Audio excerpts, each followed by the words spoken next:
don't read Assassin's Blade 3rd.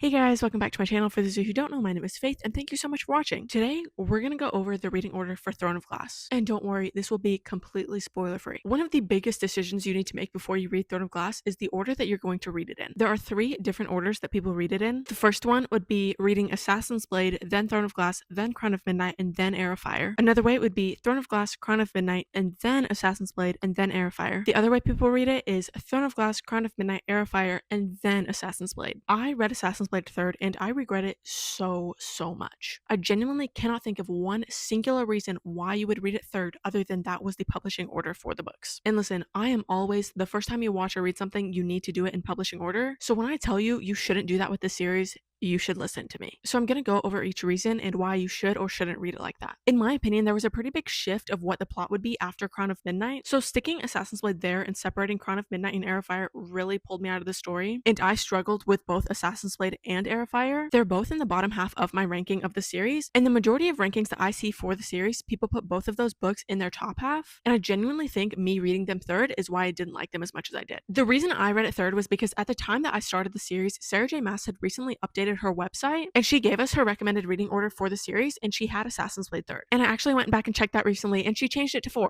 I can't lie, that did kind of upset me because I was like, wow, wouldn't have read it 3rd if it wasn't on the website, and then she changed it anyways. That being said, I actually think reading it 4th would be worse than reading it 3rd. I didn't read it 4th, so I can't really speak on it that much. So if you did, feel free to say why you should or shouldn't read it 4th in the comments. But again, I think there's a shift in the plot after Crown of Midnight, and I think Heir of Fire really sets up the rest of the series very well. So I think if you stuck Assassin's Blade between Heir of Fire and Queen of Shadows, it would just be harder to get into the rest of the series. Queen of Shadows is my second favorite book in the entire series, and I do think if I read Assassin's Blade before that, my Queen of Shadows ranking would probably be lower. But again, I didn't read it 4th, so I don't want to speak on it that much, but I still just wouldn't recommend it. If you want to go into a book with absolutely 0 spoilers, do not read it anywhere but 1st. If you are the kind of person who a spoiler will make you feel less of an emotional impact if something happens, you need to read it 1st. Some people will still feel that emotional impact, but I'm someone who does not. So I wasn't nearly as affected by the emotional climax of the story as I would have been had I read it 1st. So if you're like me, read it 1st and don't let anyone convince you that you will still be just as emotionally impacted as you would have been had you known the spoiler. Again, that's if you're like me and knowing that impact will ruin it for you. Seriously, I just can't stress enough. If you want completely spoiler-free, you need to read it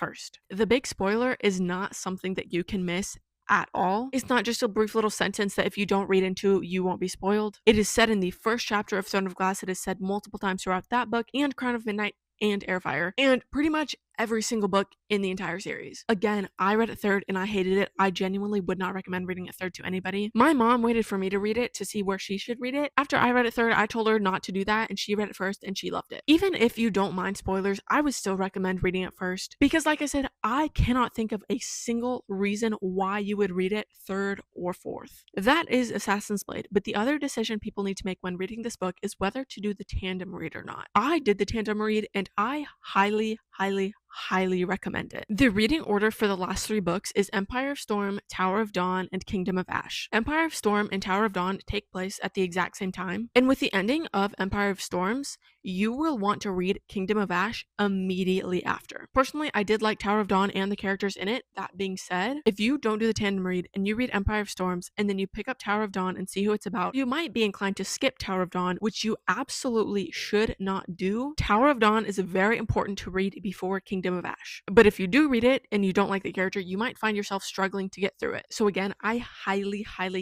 recommend the tandem read. I know that it looks very intimidating reading 2 books over 600 pages at the same time, but trust me, it's a lot easier to read than it looks. I will also say that Kingdom of Ash is a very large book, and it is very intimidating to look at, and doing the tandem read really just takes a lot of that intimidation away. In case you don't know what it means to do the tandem read, it just means read them at the same time. You just go back and forth. Somebody, I don't know who mapped it out so it's in timeline order, and now that is just the order that people read it in. For example, you read the first 5 chapters of Empire of Storms, and then you go and read the first chapter of Tower of Dawn, and then you go back and read chapters 6, 7, and 8 of Empire of Storms, and then you go back to Tower of Dawn, and so on throughout the rest of the book. And I will go ahead and put the tandem reading order in the description. Again, I know that it can be very intimidating, but it's really not bad at all. I know that it can be hard because everyone has such strong different opinions. Read Assassin's Blade 1st. No, don't read it 1st, read it 3rd. No, don't read it 3rd, read it 4th. No, don't read it 4th, read it first. Trust me, I know how hard of a decision it is. And I'm sorry to be another one that says, don't read it this way, read it this way, just trust me. But seriously, just trust me when I tell you this is how you should read them. Read Assassin's Blade first, then Throne of Glass, then Crown of Midnight, then Heir of Fire, then Queen of Shadows, then Tandem read Empire of Storms and Tower of Dawn, and finally, Kingdom of Ash. I hope this helps somebody. If you're only going to take one thing from this video, take that you should not read Assassin's Blade third. Do not do that. But that is all that I have for you guys today. Be sure to like and subscribe and follow my Instagram in the description for more bookish content. I hope you're all having a fantastic summer. Love you guys. Bye.